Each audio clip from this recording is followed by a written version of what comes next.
যেন তারা তাদের দায়িত্ব সম্পাদন করেছে কেবল। অন্ধকারে একাকী দাঁড়িয়ে রইলাম আমি। ভয় তো আমার আগে থেকেই লাগছিল। সেই ভয় ততক্ষণে চক্রবৃদ্ধি হারে বাড়তে বাড়তে রীতিমতো আতঙ্কে পরিণত হয়েছে। পানির উপর দিয়ে ভেসে ওটা কি আসছে আমার দিকে। মনে হচ্ছিল স্বপ্ন দেখছি, নাকি হ্যালুসিনেশনের শিকার হয়েছি। না, মোটেও তা না। জিনিসটা যাই হোক, সেটা কেনর মতো পানির উপর দিয়ে ভেসে আমার দিকে এগিয়ে আসছিল। কিন্তু পানি নড়ছিল না বা কোনো শব্দও হচ্ছিল না। জিনিসটা ততক্ষণে আরও কাছে চলে এসেছে। দেখি একটা নৌকা, সাদা পর্দায় ঢাকা একটা মানুষ, অন্তত মানুষের মতো একটা কাঠামো নৌকা থেকে নেমে তীরে এসে দাঁড়ালো। তারপর পর্দাটা সরিয়ে দিলে একটা চেহারা ফুটে উঠল। তার চোখে ঝিলিক দিচ্ছিল তারার আলো। মিষ্টি কণ্ঠে সে আরবিতে বলল, এখানে আসার সাহস করে অনেক বড় ঝুঁকি নিয়েছ তুমি। এক মুহূর্ত কথা বলার জন্য তোমাকে এখানে এনে আমিও অনেক বড় ঝুঁকি নিয়েছি। কে তুমি, ও লেডি? তুমি আসলে কি? জানতে চাইলাম আমি। আমি সেই মানুষ যার আত্মার সাথে অনেক দূরের এক শহর থেকে তুমি কথা বলেছিলে, এবং আমি তোমাকে এখানে এনেছি যাতে আমরা সামনাসামনি কথা বলতে পারি। কারণ আমি জানি সেই প্রাচীন আমল থেকেই আমাদের দুজনের প্রাণ একসুতোই গাঁথা। আর তেমনই থাকবে আমরণ, যদিও সেটাই আসল জীবনের শুরু, বলল সে। সম্ভবত তাই আমিও তেমনটাই অনুভব করি। কিন্তু এখানে তোমার কাজ কি? এই জঙ্গলি পরিবেষ্টিত এলাকায় একটা লেকের মাঝে একাকী কেন তুমি বাস করছো? আমার পাপের কারণে, বন্ধু। আমাকে এদের রানী হয়ে থাকতে হবে, এবং হয়ে থাকতে হবে ওদের দৈবজ্ঞান দাত্রী। তুমি কি তাহলে কোনো স্বর্গীয় দেবী? আমরা সবাই কি স্বর্গীয় নই? পাপের ক্ষমা চাইতেই সবাইকে এখানে পাঠানো হয়, এবং তারপর এক সময় আবার তুলে নেওয়া হয় আমাদেরকে। আমি জানি না, তবে ভিন্ন শিক্ষা ভিন্ন মতের জন্ম দেয়। আবার তোমার কথা সত্যি হতেও পারে। মানুষ এখানে আসলেই খুব সুখী নয়। সবাই কোনো না কোনো বাঁধন বা যন্ত্রণার চাদরে ঢাকা পড়ে আছে। থাকুক সে কথা। আমাকে জানাও, তুমি কি আসলেই কোনো নারী? হ্যাঁ, আমি একজন নারী, সে খুবই মৃদু ও নরম কণ্ঠে বলল। তাহলে আমাকে একজন পুরুষকে কেন অর্ধেক দুনিয়ার ওপাশ থেকে ডেকেছ? কারণ এটাই নিয়তির লিখন, কারণ আমাদের প্রাচীন ভালোবাসা। তাহলে তোমার ডাকে সাড়া দিয়ে এসেছি আমি। এখন বলো, কিভাবে তোমাকে আমি এখান থেকে জয় করে নিয়ে যাব? সে বলল, তাকাও আমার দিকে। বলো, আসলেই আমাকে তুমি সেই আগের দিনের মতো জয় করতে চাও? সেই সব দিনের মতো যা তুমি ভুলে গেছো? সে আমার দিকে আরও একটু এগিয়ে এলো। মুখ ঢেকে রাখা শেষ পর্দাটা সরিয়ে দিয়ে আমার সামনে এসে দাঁড়ালো। তারার আলোয় উদ্ভাসিত, কি চমৎকার তার মুখ! মনে হচ্ছিল তারার আলো যেন তার চেহারার দীপ্তি থেকেই ধার করা। সে মানুষ, কিন্তু তারপরও যেন এক মহা রহস্য। নারী, অথচ তারপরও যেন স্বর্গীয় মহিমায় দীপ্ত এক আত্মা। তারপর দুহাতে চোখ ঢেকে বললাম, অতীতের কথা আমি জানি না, শুধু জানি বর্তমানে আমি তোমাকে চাই, চাই।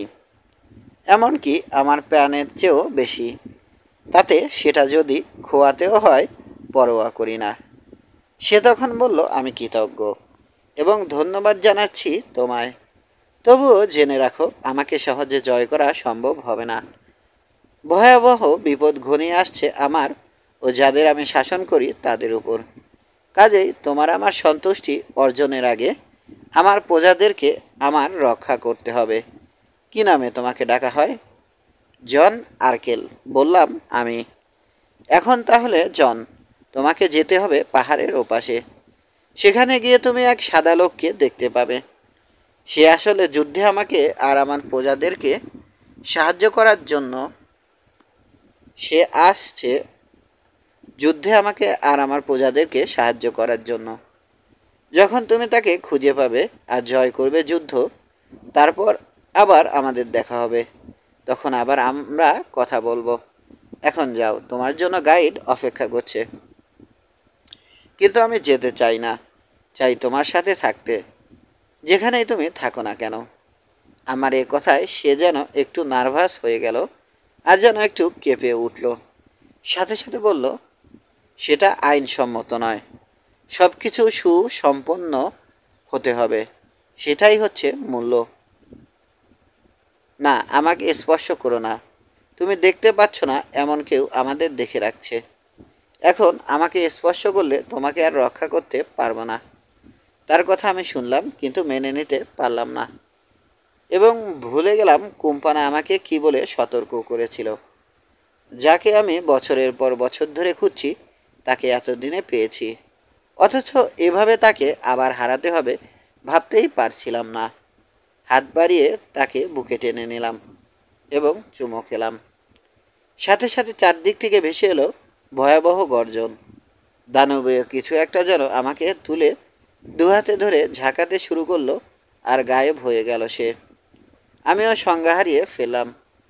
একসময় আবার জ্ঞান ফিরে পেলাম, কিন্তু ততক্ষণে নিশ্চয় অনেক লম্বা সময় পার হয়ে গেছে।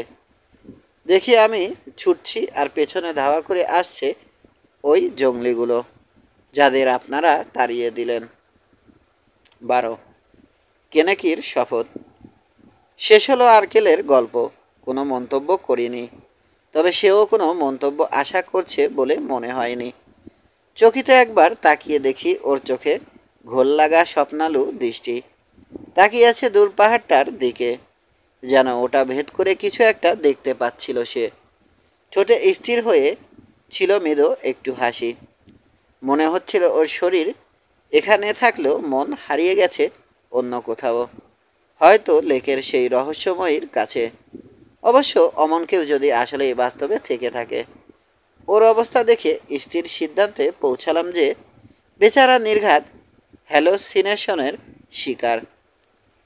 স্থূলভাবে বললে পাগল হয়ে গেছে। বছরের পর বছর ধরে একজন রহস্যময়ী দেবীর স্বপ্নের পেছনে ঘুরেছে সে, কিন্তু সেই দেবী আসলে তার নিজের ভেতরে সৃষ্টি হওয়া দ্বৈত সত্তা ছাড়া আর কিছু না। নিজের অবচেতনে সে কথা বলেছে তার নিজেরই দ্বৈত সত্তার সাথে। প্রাচীনকাল থেকে মানুষকে আক্রান্ত করে আসা ফ্যান্টাসি ছাড়া আর কি বলবো একে। ভাবতেই তো কেমন লাগে যে এই পৃথিবীতে বা অন্য কোথাও কারো জন্য অপেক্ষা করছে কেউ। তার উপর যদি এমন হয় কোনো কারণে সেই অপেক্ষারত মানুষটাকে শাস্তি হিসেবে আলাদা করে রাখা হয়েছে অপরজনের কাছ থেকে, অপরদিকে জীবনে হোক বা মৃত্যুর মধ্য দিয়ে তারা চাইছে পরস্পরকে খুঁজে বের করতে। অদ্ভুত এমন স্বপ্ন অবশ্য সবসময় জনপ্রিয়, এবং জনপ্রিয় হয়ে থাকবে ভবিষ্যতেও। এখানে সে যতই একা হোক বা হোক অপ্রশংসিত, কোথাও এমন কেউ আছে যে শুধু তারই জন্য অপেক্ষা করে আছে, এবং যখন তাদের মিলন হবে অনন্তকাল তারা শুধু পরস্পরকে নিয়েই থাকবে। আর্কেলও নিঃসন্দেহে একই পাগলামির শিকার, তবে সাধারণত মানুষ এ ধরনের চিন্তাভাবনা লুকিয়ে রাখে, কিন্তু সে তার ভেতরের ব্যাপারটা প্রকাশ করে ফেলেছে। ভাবছে যে সে হয়তো তার বাবার রাশি বিশ্লেষণ, জ্যোতিষবিদ্যা জ্যোতিষীবিদ্যা চর্চা ইত্যাদি সংক্রান্ত উন্মাদনা থেকে এ বিষয়টা উত্তরাধিকার সূত্রে পেয়েছে। তারপর ও যা দেখেছে তাই অনুসরণ করে এসেছে। অথবা ও হয়তো কখনো কোনো এক একাকী মহিলার সম্বন্ধে শুনেছিল, যে মহিলাটি কোনো লেকের ধারে বাস করে। সেই ধারণা সেই ধারণায় ওর মাথায় ঘুরপাক খেয়েছে। তারপর ওই চিন্তার সূত্র ধরেই হাজারটা বাধা অতিক্রম করে পাড়ি দিয়ে ফেলেছে অর্ধেকটা আফ্রিকা। তবে স্বীকার করতে আমি বাধ্য যে ওর সাহস আর উৎসাহ আসলেই চোখে পড়ার মতো। তারপর এখানে এসে আর্কেল একটা অসভ্য জাতির হাতে পড়ে, যারা কিনা জলদেবী বা জাদুকরী বা বৃষ্টি আনয়নকারীর পূজারীদের শত্রু। আফ্রিকায় প্রায় সব কুসংস্কারের সাথেই বৃষ্টির একটা না একটা সম্বন্ধন আছে। সেই জাতির লোকেরা কখনো কোনো শ্বেতাঙ্গ দেখেনি, কাজেই চোখে পড়া মাত্র ওরা তাকে ধরে বন্দি করে ফেলে। কিন্তু ওদের মতলব আন্দাজ করতে পেরে সে ওখান থেকে দৌড়ে পালাতে সক্ষম হয় এবং দৌড়ের শেষ সীমায় এসে পড়ে আমাদের সামনে, আর পেছনে বাঁধিয়ে নিয়ে আসে ওকে মেরে ফেলতে চাওয়া অসভ্যগুলোকে। আমার বিশ্বাস এটাই হচ্ছে আসল গল্প। বাকি যা কিছু ও বলেছে, যেমন লেকের ধারে সেই রহস্যময় মহিলার সাথে সাক্ষাৎ এবং অন্য সব নির্ঘাত ও সব ওর মস্তিষ্ক প্রসূত গল্প, আর নয়তো সে জিমেনশিয়া বা হ্যালোসিনেশনের শিকার। তবে একটা ধাঁধা এখানে থেকে যাচ্ছে, সেটা হলো কেনেকিও অনেকটা এ ধরনেরই কথা বলেছিল। কি চিন্তা করে যে আমি নিজেকে কেনেকির সাথে জড়িয়েছিলাম। তবে আফসোস, এখন যতই করি না কেন, সত্যিটা হচ্ছে ওর দেয়া আইভরি আর স্বর্ণ আমি নিয়েছি। এখন কথা আমাকে রাখতেই হবে। ব্যাপারটা অনেকটা বিল নিয়েছি, সার্ভিস দিতেই হবে এমন হয়ে দাঁড়িয়েছে। কিছুক্ষণের মধ্যেই এই পাওনা পরিশোধের একটা সুযোগ আসে। বিশ্রাম নেওয়ার জন্য একটা ছড়ার ধারে থামি আমরা। ছড়াটা থেকে পানি খেয়ে দুই এক মুঠো খাবার কোনো রকমে নাকে মুখে গুজে নিই। কেনেকি তখন আমাদের থেকে 50 গজ সামনে একটা পাথরের উপর বসে সামনে নজর রাখছিল। হঠাৎ আমাকে ইশারা করে ওর কাছে যাওয়ার জন্য। গেলাম আমি। কোনো কথা না বলে সে বর্শা তুলে বামে দেখিয়ে দিল। আমাদের থেকে 1.5-2 মাইল মতো দূরে পাহাড়ের বেশ খানিকটা উঁচুতে চোখে পড়ল অনেকগুলো আলোর ঝিলিক। ওগুলো ছিল বর্ষার ফলায় সূর্যরশ্মির প্রতিফলন। আবান্দারা আসছে লর্ড, 2 থেকে 300 লোক। এখান থেকে অনেক উপরে ক্লিফের মাঝে দিয়ে একটা মাত্র পাস আছে, কেবল ওটা হয়েই আমার দেশে যাওয়া সম্ভব। আবান্দারও সেটা জানে। ওরা আমাদের আগে ওখানে পৌঁছে গেলে একজনও বাঁচব না, সবাইকে ওরা মেরে ফেলবে। কিন্তু আমরা যদি আগে পৌঁছাতে পারি তাহলে নিরাপদ থাকব, কারণ পাসের ভেতরে আবান্দারা আমাদের অনুসরণ করবে না। কাজেই ব্যাপারটা এখন কে আগে পাসে পৌঁছাবে সেই রেস। পেয়ারাদের ইতিমধ্যেই ওদিকে রওনা করিয়ে দিয়েছি। বাঁচতে হলে আমাদেরও এখনই রওনা হতে হবে।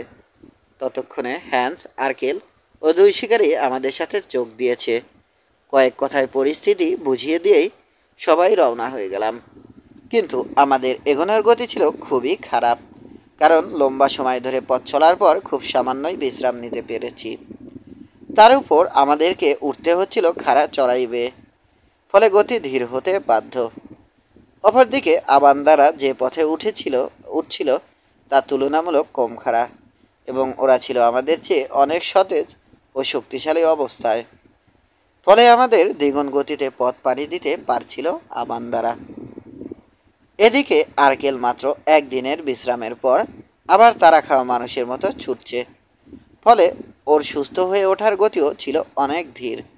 তবে আমাদের বেয়ারারা বেশ দ্রুত গতিতে উপরে উঠছিল। ওরা খুব ভালোভাবেই জানতো আবান্দারা কী জিনিস, জানে ওদের হাতে ধরা পড়লে কী হাল হবে। কাজেই মাথায় বোঝা থাকা সত্ত্বেও যতটা সম্ভব দ্রুত উপরে উঠছিল ওরা। আমরাও চলছিলাম। সূর্যের তাপে উত্তপ্ত লাভা আমার পা দুটোকে প্রায় পুড়িয়ে দিচ্ছিল। হ্যান্স তখন বলে উঠল, লালসার বাসকে ধাওয়া করা আবান্দাগুলোর অনেকগুলো গতকাল পালিয়ে গিয়েছিল। ওরাই আজ ওদের ভাই বেরাদারদের ডেকে এনেছে। আজ এসেছে গতকালের ঘটনা শোধ নিতে। এসেছে যারা গতকাল ফিরে যায়নি তাদের রক্তের মূল্য নিতে। সত্যি কথা, মনে হচ্ছে আমাদের আগেই ওরা পাসের মুখে পৌঁছে যাবে। আমারও তাই মনে হচ্ছে। বাসের পা এখনও ঠিক হয়নি, খুঁড়িয়ে খুঁড়িয়ে হাঁটছেন। ক্লিপটা এখনও ওখান থেকে বেশ অনেকটা দূরে। কিন্তু গতকাল যে আবান্দারা পালিয়ে গিয়েছিল তারা নিশ্চয় অন্যদের বলেছে বুলেট কী জিনিস। গুলি করে আমরা সম্ভবত ওদের বেশ কিছু সময় ঠেকিয়ে রাখতে পারবো। চেষ্টা তো করতেই হবে হান্স। দেখো কেনেকি কত দ্রুত চড়ছে। হ্যাঁ, ঠিক যেন একটা বেবুন বা পাহাড়ি খরগোশ। আমাদের যাই হোক না কেন, ওবা ওর বেয়ারারা আবান্দাদের হাতে কোনো মতেই ধরা পড়তে চায় না। ওর পায়ের দিকে একটা গুলি পাঠাবো নাকি বাস?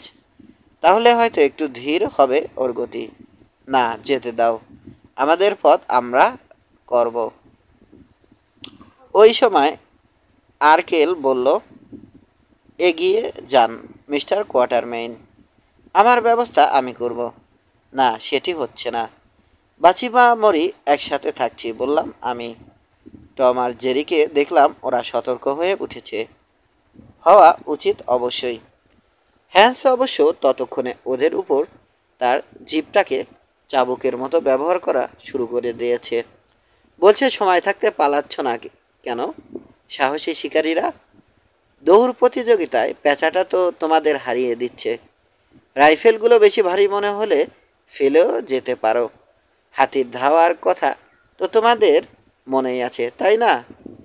এই হলো হ্যান্সের রসিকতার নমুনা। পরে অবশ্য ও ওদের কাছে দুঃখ প্রকাশ করেছিল, কিন্তু তখন হ্যান্সের কথাগুলো হুলের মতো বিঁধেছিল ওদের গায়ে। টমকে বিড়বিড় করে বলতে শুনলাম, অপেক্ষা করো, একটু পরেই তোমাকে খুন করতে আসছি হলুদ মানুষ। হুমকিটা শুনে দাঁত বের করে একটা মারফতি হাসি ফিরিয়ে দিল হ্যান্স। সদা গম্ভীর জেরি হ্যান্সের বাক্যবাণে শুধু একটু হেসেছিল, কিন্তু কোনো মন্তব্য করেনি। যা হোক, আমরা ততক্ষণে ক্লিপটার খুব কাছে পৌঁছে গিয়েছিলাম। একটা গর্তের ভেতর একের পর এক বেড়াদের গায়েব হতে দেখে বুঝলাম ওখানেই ক্লিপে ঢোকার পথ। কিন্তু দুর্ভাগ্যবশত আবান্দারাও ওই জায়গার কাছাকাছি পৌঁছে গিয়েছিল।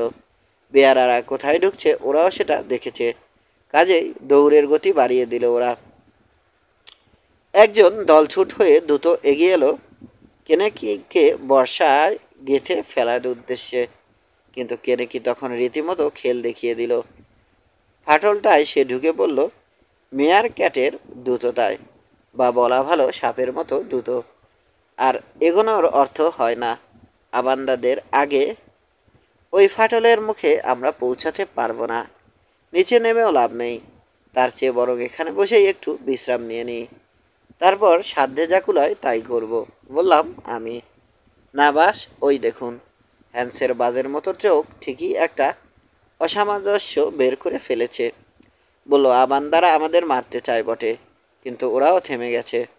ওদের আর ওই ফাটলটার মাঝে একটা ডোঙা, পাহাড়ি ঢালে তৈরি হওয়া গর্ত বা ফাটল আছে। দেখুন, ওদের একজন নিচের দিকে নামতে শুরু করেছে। ওদিকটা আগে ভালো করে লক্ষ্য করিনি, এখন তাকাতেই দেখলাম ওদের সামনে বেশ বড়সড় একটা ফাটল। হয়তো সেই প্রাচীনকালে লাভা বের হয়ে কোনোভাবে এ ফাটলটা তৈরি হয়েছিল।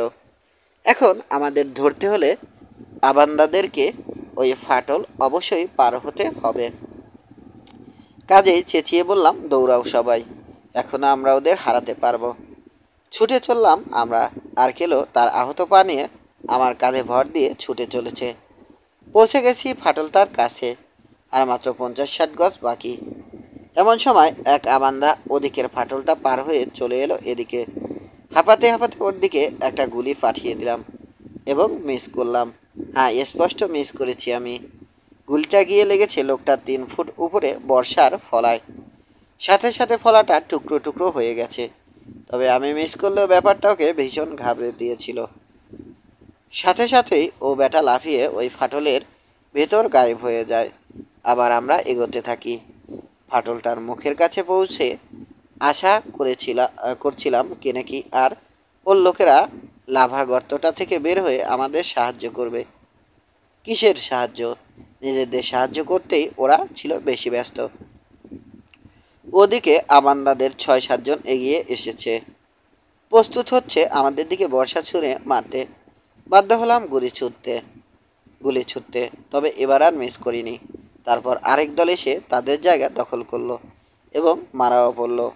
বুঝতে পারলাম ওদেরকে গুলি করা আসলে অর্থহীন। একদল পড়লে আরেক দল দুঃসাহসী ও ভয়ঙ্কর লোক তাদের জায়গায় আসবে, এবং তাই আসছিল। চোখের সামনে সঙ্গীদের মৃত্যুতে রাগে ওরা প্রায় পাগল হয়ে উঠেছিল। ঠিক তখন আমার আবিসিনিয়ান শিকারী টম বলল, মাজান, এগোতে থাকুন, এদেরকে আমি দেখছি। ও কিভাবে কি করবে তা চিন্তা না করে আর্কেলকে সাথে নিয়ে লাভার গর্তটার দিকে এগোতে শুরু করলাম। সাথে এলো হ্যান্স। তখন সব কিছু আসলে এতই দ্রুত ছিল যে কিছু চিন্তা ভাবনা করার সময় পাইনি। এগোতে থাকলাম আমরা আমাদের আর গর্তটার মাঝে। ততক্ষণে কয়েকজন আমান্ডার চলে এসেছে। রিভলভার দিয়ে গুলি করে কজনকে মেরে ফেললাম। শেষ পর্যন্ত ঢুকতে পারলাম কেনেকির বলা সেই পাসটায়। স্বস্তিকর ব্যাপার হচ্ছে পাশে ঢুকে পড়ার পর আর কোনো আমান্দা আমাদের পিছে আসেনি। পাসটা ছিল খুবই সরু, এতই সরু যে পর্যাপ্ত গুলি নিয়ে রাইফেল হাতে মাত্র কয়েকজন লোকই ওখানে হাজারখানেক সৈন্যকে আটকে দিতে পারবে। আবার থেমে পড়তে হলো, কারণ পাশের বাইরে তখনও গোলাগুলির শব্দ শুনতে পাচ্ছিলাম। গুলি করছে কে? আফসা অন্ধকারে ঘুরতে ঘুরতে প্রশ্ন করলাম। জেরি আর ছোট গর্ত টম। শার্টের হাতায় ভুরুর ঘাম মুছতে মুছতে হ্যান্স উত্তর দিল। তবে ওরা আর কখনো গুলি ছুড়বে বলে মনে হয় না। জীবনে অন্তত একবার হলে ওরা দারুণ সাহসিকতার পরিচয় দিয়েছে। দুজনে দৌড়ে গিয়ে আমান্দাদের উঠে আসার পথে একটা দেয়ালের মতো কাঁধে কাঁধ লাগিয়ে দাঁড়িয়ে গেছে। তারপর গুলি চালিয়ে গেছে নিজেরা বর্ষায় গেথে মারা যাওয়ার আগ পর্যন্ত। এভাবে ওরা আপনাকে আর লাল সার বাসকে এখানে আসার সময় কিনে দিয়েছে। তবে সন্দেহ নেই আমাকে নিয়ে ওরা চিন্তা করেনি। যদিও আমি ছিলাম ওদের বন্ধু। মনে হচ্ছে এতক্ষণে ওরা দুজনেই মারা গেছে। তবে আবান্দারা ওদের জীবিত ধরে নিয়ে যেতে পারে। ও খোদা! হ্যান্সের এমন রোমহর্ষক বর্ণনার পরও পাশের মুখের দিকে এগিয়ে গেলাম। দেখিও ঠিকই বলেছে। নিচে পড়ে আছে টম আর জেরির নিষ্প্রাণ দেহ। আবান্দারা ওদের টেনে নিয়ে গেছে। ওদের একজন হতবাগা জেরির ধর থেকে মাথা বিচ্ছিন্ন করতে বর্ষা চালাচ্ছে। প্রচণ্ড রাগে শয়তানটার মাথায় একটা বুলেট ঢুকিয়ে দিলাম। ভয় পেয়ে কাপুরুষের দলের সবকটা আবার গিয়ে ঢুকলো ডোঙার মধ্যে। তখন আমি দৌড়ে গিয়ে টমের রাইফেলটা নিয়ে এলাম। দুর্ভাগ্যবশত জেরিরটা আনতে পারিনি। সম্ভবত আবান্দারা ওটাকে কোনো জাদুর অস্ত্র ভেবে সাথে নিয়ে গেছে। সাহসী কিন্তু দুর্ভাগা দুই শিকারীর গল্প এখানেই শেষ। যাত্রার প্রথম থেকেই কেন যেন ওদের মনে হয়েছিল যে ওরা চলেছে নিশ্চিত ধ্বংসের দিকে। জীবনের সাহস্রে পৌঁছে আমাদের বাঁচাতে গিয়ে ওরা ভীষণ সাহসের পরিচয় দিয়েছিল। আরও স্পষ্ট করে বললে আমাকে বাঁচাতে ওরা ত্যাগ করেছিল নিজেদের প্রাণ। সেটা আগের ব্যর্থতা মুছতেই হোক বা হোক ওদের সমাজে প্রচলিত কোনো বিশ্বাসের কারণে। ঠিক জানি না, শুধু জানি ওরা মারা গেছে, নিজেরা মরে বাঁচিয়ে দিয়ে গেছে আমাদের। আমার মনে ওদের চিঠি চিরকাল রয়ে যাবে। আশা করি ভবিষ্যতে কোনো একদিন সামনাসামনি দাঁড়িয়ে এই আত্মত্যাগের জন্য ওদের ধন্যবাদ জানাতে পারব। ভারাক্রান্ত মন নিয়ে ফিরে এসে সবাইকে জানালাম কি হয়েছে। হ্যান্স যখন দেখলো যে ওর অনুমান আসলেই সত্যি, ও ও খুব মন খারাপ করে ফেলল। কিছুক্ষণ থমকে থেকে তাদের গুণাবলী সম্বন্ধে ভালো ভালো কথা বলা শুরু করলো। বলল শিকারীরা আসলে ছিল তারই মতো ভালো খ্রিস্টান। কাজেই আগুনের দেশে গেলেও তাদের কোনো ভয় নেই। আগুনের দেশ হচ্ছে হ্যান্সের নিজের ভাষায় স্বর্গ। সন্দেহ নেই ওরা আসলেই এখন ওখানে আছে। ওর ন্যায় অন্যায় বোধও হয়তো ওকে খোঁচাচ্ছিল, কারণ হ্যান্স ওদেরকে বিদ্রুপের বানে বিদ্ধ করেছে তারও খুব বেশি সময় পার হয়নি। তবে আর্কেলের চিন্তাভাবনা ছিল সম্পূর্ণ ভিন্ন। ও বলল এই শিকারীরা নিজেদের দায়িত্ব পালন করতে গিয়ে মারা গেছে। করুণা দেখিয়ে সাহসী লোকগুলোকে ছোট করবেন না। পুরুষের জন্য এর চেয়ে ভালো মৃত্যু আর কি হতে পারে। কিন্তু কেনেকির কথা কি বলবেন? ও কেন ওর লোকদের নিয়ে এভাবে দৌড়ে পালালো? আর পালালো তো পালালো, কিন্তু আপনারা যারা ছিলেন তার সঙ্গী তাদের এভাবে বিপদের মুখে ফেলে কেন গেল? নিজের সম্বন্ধে কিছু নাই বা বললাম। আমি আগন্তুক, আমার প্রতি তার কোনো দায় নেই, কিন্তু এভাবে কেন সে পালিয়ে গেল? ক্লান্ত স্বরে বললাম, খুব সম্ভব নিজের চামড়া বাঁচাতে। আর কি হবে? আবার দেখা হলে তখন তুমি জিজ্ঞেস করো, প্রথম সুযোগেই করব, বলল আর্কেল। দেখি প্রচণ্ড রাগে ওর চেহারা থেকে রক্ত সরে গেছে। সুযোগটা দ্রুতই এলো। ক্লিপের মুখের এত কাছে থাকা নিরাপদ মনে হচ্ছিল না, যদিও আবান্দারা কেউ এখানে আমাদের অনুসরণ করে আসেনি। অবশ্যই এমন হবে সেটা কেনেকি আগেই বলেছিল। তবুও সবাইকে নিয়ে ওখান থেকে সরে এলাম। তারপর আবার চলতে শুরু করলাম। ভাবছিলাম পথটা কোথাও না কোথাও তো শেষ হবে। অন্ধকার গুহাটা ধরে এগোতে এগোতে কিছু দূর গিয়ে তারপর দেখা পেলাম গুহামুখ ও দিনের আলোর। সেই সাথে পেলাম কেনেকিকে। একটা পাথরের উপর একা বসেছিল। সম্ভবত আমাদের অপেক্ষায়। আমরা গুহা থেকে বেরোতেই বলল, আমি আগেই জানতাম লর্ড, আপনি নিরাপদেই এখানে এসে পৌঁছবেন। তাই আপনাদের রেখেই চলে এসেছিলাম। তবে জানতাম যে আপনার দুই শিকারী বাঁচবে না। আগেই তারার কাছ থেকে ওই ব্যাপারে জেনেছিলাম। তাই হয়েছে, ঠিক না? তবে সাদা আগন্তুকের ব্যাপারে কিছু জানার সময় পাইনি। আমাকে কিছু বলার সুযোগ না দিয়েই আর্কেল বলে উঠল, না, কুকুর কোথাকার, তুমি আমার ব্যাপারে কিছুই জানতে পারোনি। কারণ ভেবেছিলে আমি খোঁড়াচ্ছি, তাই এই সাদা লোকটাও তোমার মতো আমাকে ফেলে চলে আসবে। তারপর আবান্দাদের বর্ষায় গেঁথে মারা যাব আমি, তাই না? আমি তারার লেখনে তোমার চেয়ে অনেক ভালো পড়তে পারি। বলছি শোনো, আমি মারা যাওয়ার অনেক আগেই তুমি মরবে, এবং যা তুমি হারাবে তা জয় করব আমি। দাবান্দার সর্দার আর লোকের প্রভু হতে চাওয়া মানুষ। বুঝেছো কি বলেছি আমি? মোটেও বুঝে পেলাম না যে আর্কেল কিভাবে কেনেকির ব্যাপারে জানলো। তবে কেনেকির হাবভাব দেখে মনে হয়েছিল সে ওই রহস্যময় কথাবার্তার সবই বুঝেছিল, এবং খুব ভালোভাবেই বুঝেছিল। কারণ দেখলাম কথাগুলো শুনে প্রথমে তার চেহারা থেকে রক্ত সরে গেল, এবং সাথে সাথেই সেই জায়গা দখল করলো প্রচণ্ড রাগ। চোখ দুটো বিস্ফোরিত হয়ে গেল, ঠোঁটের কোণে ফেনা দেখা দিল, আর দাড়িগুলো মনে হচ্ছিল সজারুর কাটার মতো দাঁড়িয়ে পড়েছে। রীতিমতো চেঁচিয়ে সে বলল, আপনাকে চিনি আমি, এও জানি কেন এখানে এসেছেন। অনেক আগেই আমার আত্মা আমাকে আপনার আর আপনার উদ্দেশ্য সম্বন্ধে আমাকে সতর্ক করে দিয়েছিল। অতীতের মতো আবার আমার স্বপ্ন ডাকাতি করে নিতে চান? আপনার উদ্দেশ্য জানতাম বলেই মাকুম আজানকে ঘুষ দিয়ে আমার সঙ্গী করে এখানে নিয়ে এসেছি। কারণ জানতাম তার সাহায্য ছাড়া আমি ধ্বংস হয়ে যাব। কিন্তু ভাগ্য দেখা যাচ্ছে আমার সাথে শয়তানি করছে। আমাকে জানানো হয়েছিল আমি আপনার আগেই এই দেশে এসে পৌঁছব এবং আপনাকে ধ্বংস করার জন্য প্রস্তুত থাকব। কিন্তু হয়েছে উল্টো।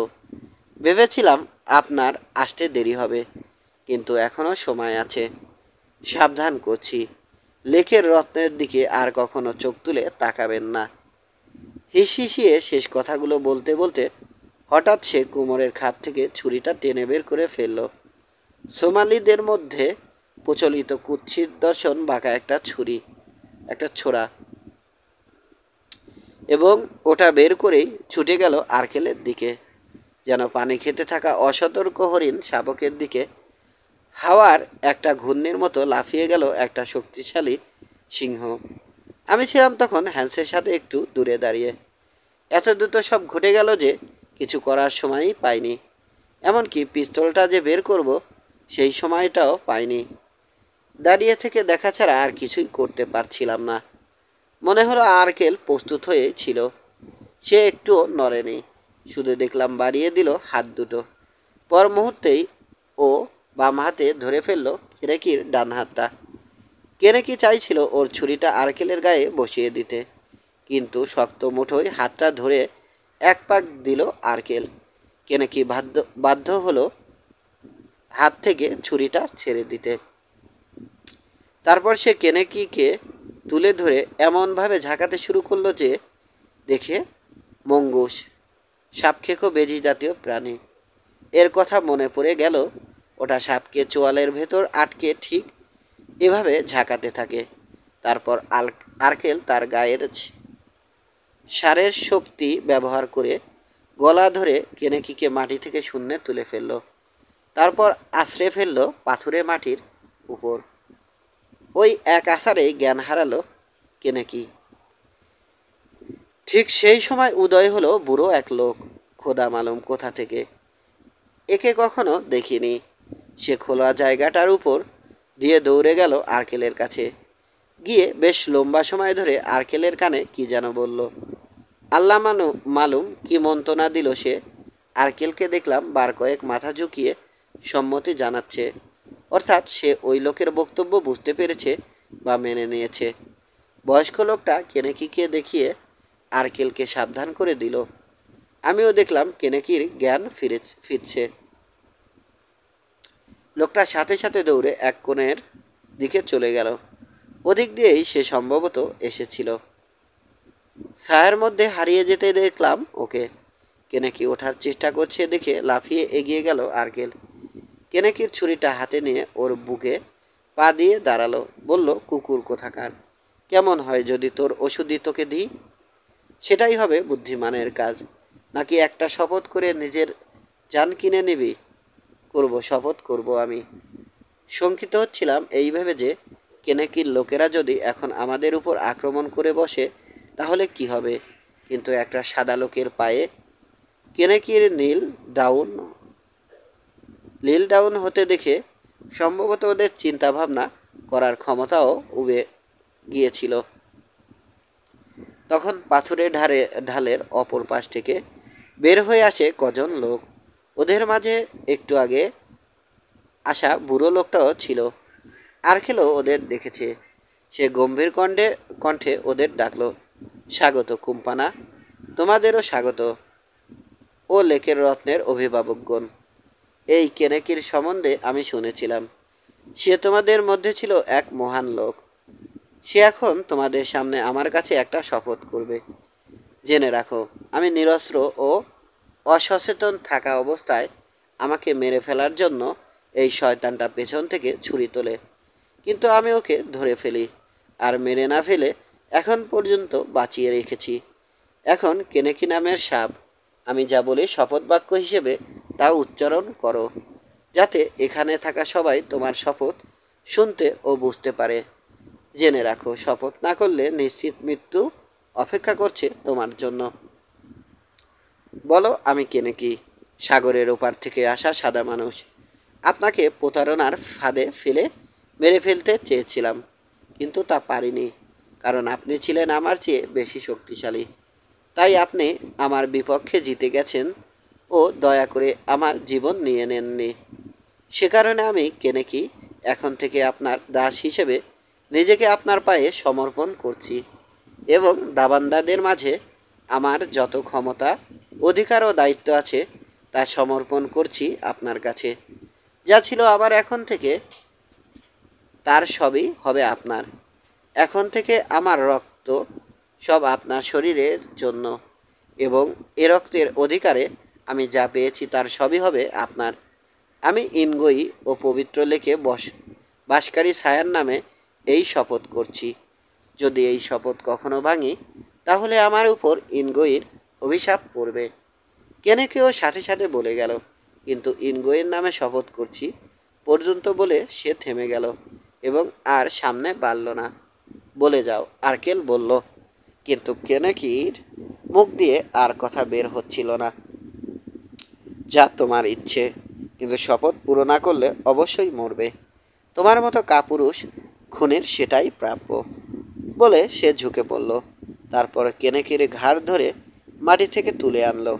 বাম হাতে ওর গলায় ধরল ভয়ঙ্কর দর্শন বাঁকা সোমালি ছোড়াটা, যেন এখনই গলা দুভাগ করে ফেলবে।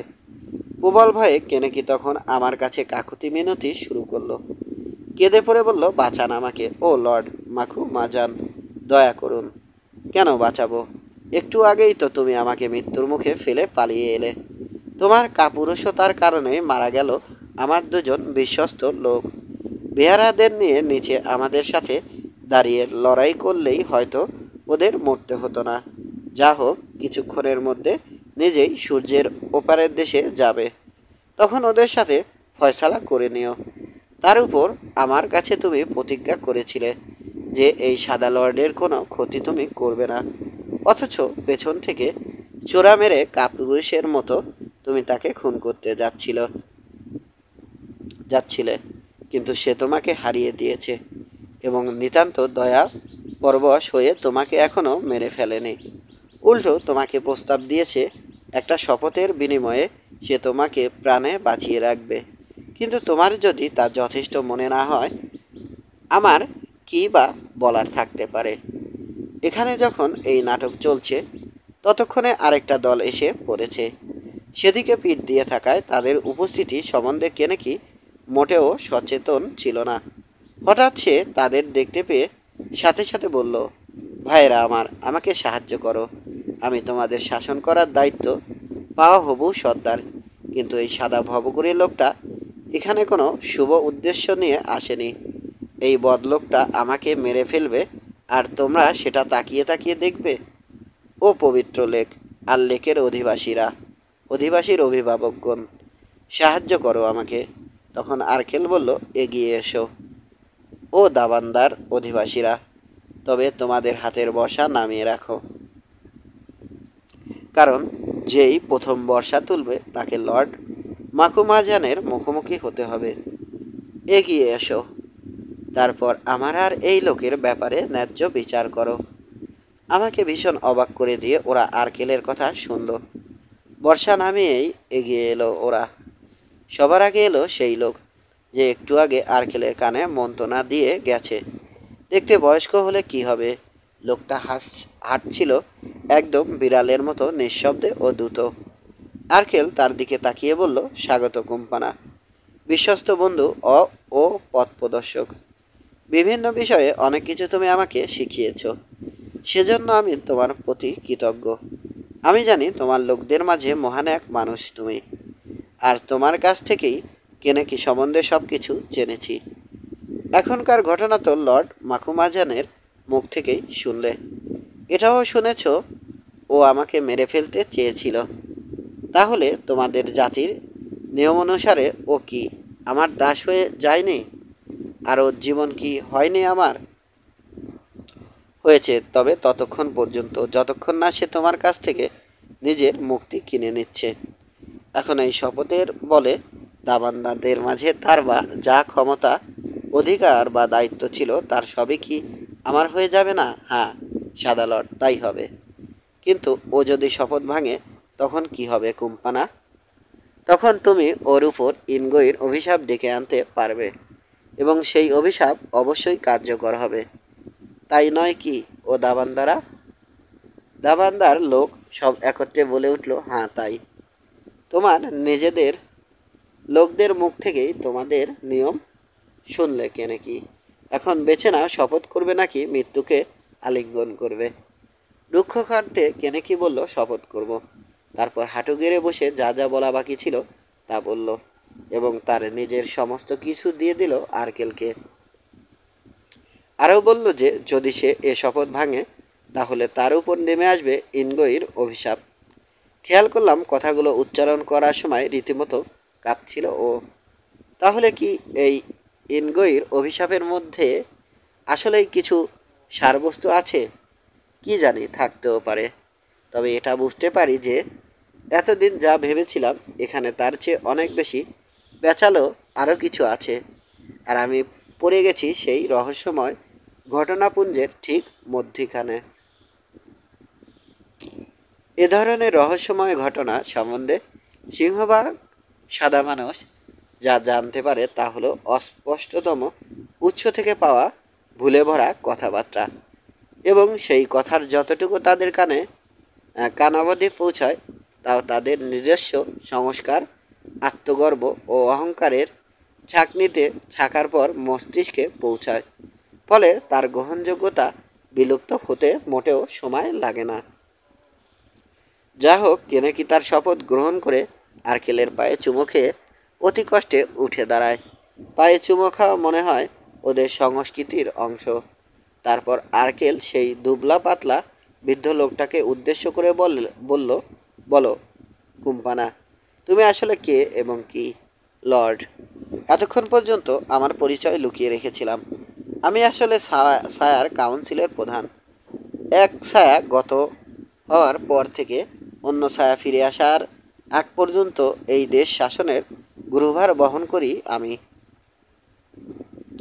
তাহলে তুমি কি ছায়াকে বিয়ে করবে? না লর্ড, আমি সে নই। ছায়ার সাথে সাথে ছায়ার ঢালকেও, অর্থাৎ ছায়ার স্বামী, স্বর্গের দিকে রওনা হয়ে যেতে হয়। আমি ছায়ার কাউন্সিলের একজন মন্ত্রী মাত্র। আমার কাজ স্বর্গীয় সিদ্ধান্ত বাস্তবায়ন করা। যেমন আমি আপনাকে পথ দেখিয়ে এদেশে নিয়ে এসেছিলাম, এবং যখন নিয়ম ভাঙলেন তখন আমি আপনাকে এদেশের বাইরে ফেলে রেখে এসেছিলাম। কিন্তু আপনাকে রক্ষাকারী শক্তি নিশ্চয় খুব শক্তিশালী, নইলে এতদিনে তো মরে আপনার ভূত হয়ে যাওয়ার কথা ছিল। ভুল যদি আমি করেও থাকি, এতদিনে তার শাস্তিও আমি কড়াইগন্ডায় পেয়ে গেছি। বলো তো কুম্পানা, ক্ষমা কি আমি পেয়েছি? আমার মনে হয় লর্ড, আপনাকে ক্ষমা করে দেয়া হয়েছে। ক্ষমা করা হয়েছে কেনেকিকেও। সেও জৈবনে এক অপরাধ করেছিল। খুব মারাত্মক ছিল সেই অপরাধ। হয়তো তা মার্জনা করা হয়েছে। এক মুহূর্ত থেকে আবার যোগ করলো, অথবা হয়তো সে শাস্তি না পেয়েই মাটি ত্যাগ করবে। কেনেকি আসলে কে বা কি? উত্তরে কুম্পানা বলল, কেনেকিকে বর্তমান ছায়ার ঢাল হিসেবে নির্বাচন করা হয়েছিল, কিন্তু ইনগোয়ের সাথে ওর করা চরম এক ধৃষ্টতা আর পাপের কারণে বহু বছর আগে ওকে এদেশ থেকে বের করে দেয়া হয়। ও তখন বহু দূরের এক দেশে চলে যায়। সেখানেই এই সাদা লর্ডের সাথে দেখা হয় কেনেকির। নির্ধারিত সময়ে কেনেকিকে ডাকা হয় তার প্রাপ্য গ্রহণ করতে, এবং বলা হয় সে যেন সাথে করে এই লর্ডকে নিয়ে আসে। এই ছিল স্বর্গীয় ডিগ্রি। বাকিটা তো আপনাদের জানাই আছে। কেনেকি তো আমাকে মেরে ফেলার চেষ্টা করেছিল। ওর জানের বিনিময়ে আমার কাছে ওর সব কিছু, সব অধিকার, দায়িত্ব, ক্ষমতা, সব কিছু আমাকে দিয়ে দিয়েছে। তাহলে কি আমি ছায়ার ঢালও হয়ে গেছি? বাইরে থেকে তো ঘটনা তেমনটাই দেখাচ্ছে, কিন্তু ব্যাপারটা প্রথমে ছায়ার কাউন্সিলে তোলা হবে, যার আমি একজন মাত্র। তারপর হতে পারে কাউন্সিল আপনাকে ছায়ার ঢাল হওয়ার জন্য আহ্বান জানাবে, তবে চড়া এক দামের বিনিময়ে। তখন ওদের কথায় ঢুকলাম আমি। বললাম, ও দাবান্দার মানুষ কুম্পানা, আমি অ্যালান, একজন শ্বেতাঙ্গ শিকারী। তোমাদের এই রহস্য ঘেরা দেশে এসেছি, বা বলা উচিত ফাঁদে পড়ে আসতে বাধ্য হয়েছি। কিন্তু এখানের সব কিছুই আমার কাছে খুব রহস্যময় লাগছে। কিছুই বুঝতে পারছি না। এই সাদা লটকে আমি নিশ্চিত মৃত্যুর মুখ থেকে উদ্ধার করে এনেছি। এখানে আসার পথে কিছু যোদ্ধার সাথে আমাকে লড়াই করতে হয়েছে। অবস্থার দৃষ্টে মনে হচ্ছে ওরা তোমাদের শত্রু। লড়াইয়ে আমার দুজন বিশ্বস্ত লোক হারিয়েছি। ওদেরকে সত্যি আমি পছন্দ করতাম। তোমার পাশে পড়ে থাকা কেনেকির প্রতারণার কারণে ওদের হারিয়েছি। ও আমাকে বিপদের মুখে ফেলে পালিয়েছিল। ও আশা করছিল এই সাদা লর্ড ভালোভাবে চলতে পারছিল না দেখে আমিও একে ওখানে ফেলে পালাবো, কিন্তু আমি পালাইনি। বাকিটা তো তোমার চোখের সামনেই দেখতে পাচ্ছ। আমরা সবাই খুব ক্লান্ত, আর আমার দুই শিকারীকে হারানোয় ভীষণ মনোকষ্টে আছি। তারা আমাদের বাঁচাতে গিয়ে নিজেদের জীবন বলি দিয়েছে। আমরা খুব ক্ষুধার্তও বটে, তাই খাবার, বিশ্রাম আর ঘুম দরকার। এই সাদা লর্ড যাকে তোমরা ভবগুণে নাম দিয়েছ, তার সাথে তোমার কথাবার্তা শুনলাম, যদিও সবই আমার কাছে খুব অদ্ভুত লেগেছে। ব্যাপারগুলো সহজ ভাষায় বলতে কি আপত্তি আছে? আর আমি ও আমার ভীত এই হলুদ লোক তোমাদের দেশে প্রবেশ করলে কি নিরাপত্তা পাবো?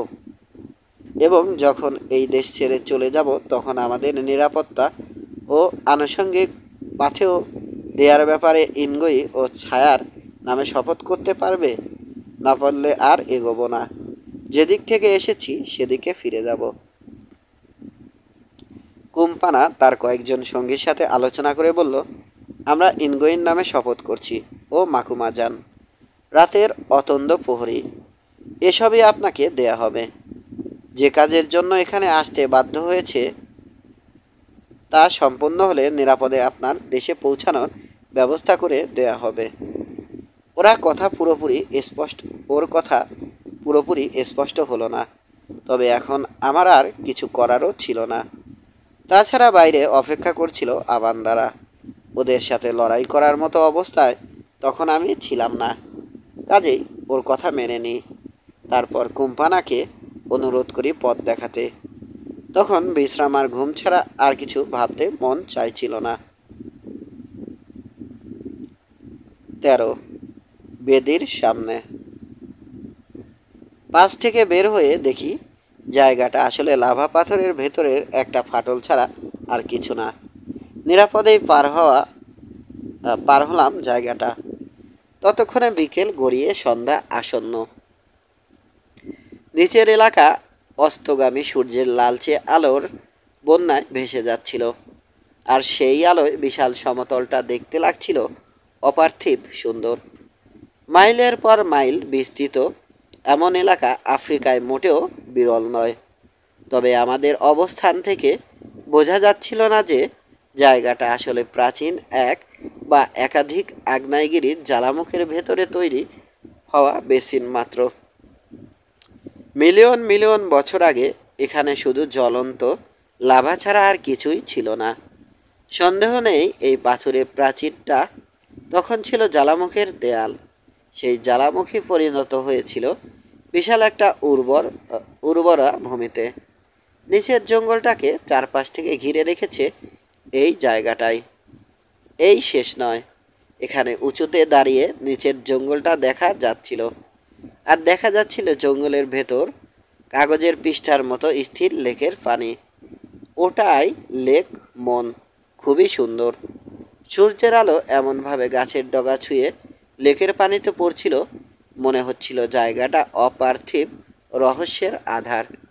তখন এত ক্লান্ত হয়ে গিয়েছিলাম যে খুব বেশি কিছু আর লক্ষ্য করতে পারিনি। ভাগ্য ভালো পাহাড়ের উপরের আশ্রয়ের দিকে যাওয়ার সময়ই ক্লান্তিটা এসেছিল। ওখানে পৌঁছে মনে হলো সম্ভবত জায়গাটা কোনো পাহারাদারের রাতের আশ্রয়। ঘরটা ছিল সুন্দরভাবে পাহাড়ি পাম গাছের আড়ালে, ছাদ ছাওয়া হয়েছিল লতাপাতা দিয়ে, আর দেয়াল ছিল বালরুশের মতো এক জাতের গাছের শুকনো ডাল দিয়ে। জায়গাটা ছিল পরিচ্ছন্ন ও আরামদায়ক। দারুণ বাতাসও পাচ্ছিলাম। সবচেয়ে বড় কথা হলো ওখানে কোথাও চুলা ছিল। আমাদের গরম খাবার দেয়া হয়েছিল। দ্বিধাহীন চিত্রে খাবারগুলো খেয়ে নিলাম। কুম্পানাকে তখন শুধু একটা কথাই জিজ্ঞেস করি যে আমাদের জন্য পাহারাদার রাখার দরকার আছে কিনা। উত্তরে সে বলে ওখানে আমরা একদম নিরাপদ। ওর কথা মেনে নিয়ে আমিও নিশ্চিন্তে শুয়ে পড়ি। ঘুমিয়ে পড়ার সময় মনে হচ্ছিল যে কোনো কারণেই হোক এরা আমাকে খুব বেশি সম্মানের চোখে দেখছে। এমনকি এখান থেকে লোক পর্যন্ত সরিয়ে নিয়েছে। কে নাকি অন্য কোথাও আছে নিশ্চিত হয়ে আমি শুয়েই ঘুমিয়ে পড়ি। সারাদিন শিকারের পেছনে ছোটার পর ক্লান্ত কুকুর ঘরে এসে যেভাবে শুয়েই ঘুমিয়ে পড়ে, আমিও ঘুমিয়ে গেলাম ঠিক সেভাবে। জানি আর্কেলও আমার মতোই ঘুমিয়েছে। পরদিন অনেক বেলা করে ঘুম ভাঙে। সূর্য ততক্ষণে অনেক উপরে উঠে গিয়েছিল, কিন্তু আর্কেলকে কোথাও দেখছিলাম না। হ্যান্সকে জিজ্ঞেস করলাম আর্কেলের কি হয়েছে, গেছে কোথায় সে। ভয় পাচ্ছিলাম গন্ডগোল কিছু একটা তো হয়েছেই। ও বলল না বাস, তেমন কিছু হয়নি। ওই সাদা বাস, যাকে সবাই বলে লাল ষাঁড়, কেনেকির শপথের কারণে সে এখন বিরাট এক সর্দার। কিন্তু তিনি যেহেতু এখনও হাঁটতে পারেন না, তাই দাবানদারা একটা ঝুলন্ত বিছানায় করে তাকে তুলে নিয়ে চলে গেছে। তিনি আমাকে বলে গেছেন আপনি অনেক ক্লান্ত ছিলেন, তাই আপনাকে ঘুম থেকে জাগায়নি। তবে বলেছে শহরে আপনার সাথে তার দেখা হবে। শহরটাকে তিনি বলেছেন দাবান্দা শহর। আরও বলেছেন আপনার ভয় পাওয়ার কিছু নেই। অর্থাৎ আমাদের ফেলে চলে গেছে ও, বললাম আমি। আমার তা মনে হয় না বাস। তিনি গেছেন কারণ তাকে যেতেই হতো। পরে তার সাথে আমাদের আবার দেখা হবে। বুঝতেই পারছেন বাস, লালসার বাস এখন একজন পুরোহিত ও সর্দার। আর অমন লোকেরা তো কখনো নিজের ইচ্ছায় চলতে পারে না। তাদেরকে আত্মা আর মানুষ উভয়কেই শাসন করতে হয়। তবে কিভাবে সেটা করে জানতে পারলে মন্দ হতো না। যা হোক, কুম্পানা এখানে রয়ে গেছে আমাদের পাহারা দিতে। আর কিছুক্ষণের মধ্যেই নাস্তা চলে আসবে। আগে নাস্তা খেয়ে নিই এবং যতক্ষণ সুযোগ আছে সুখী থাকার চেষ্টা করি।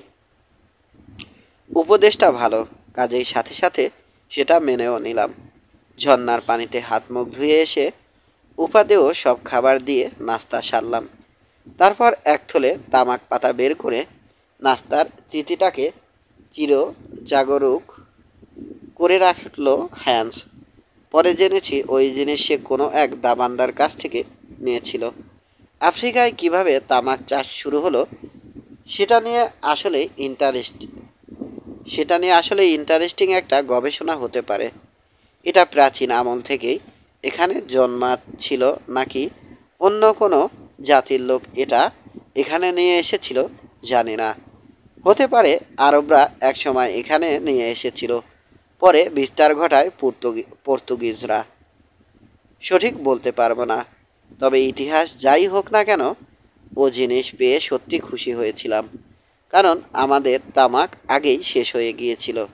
আর যেটুকু ছিল তাও একটা নদী পার হতে গিয়ে পানিতে একদম ভিজে গেছে।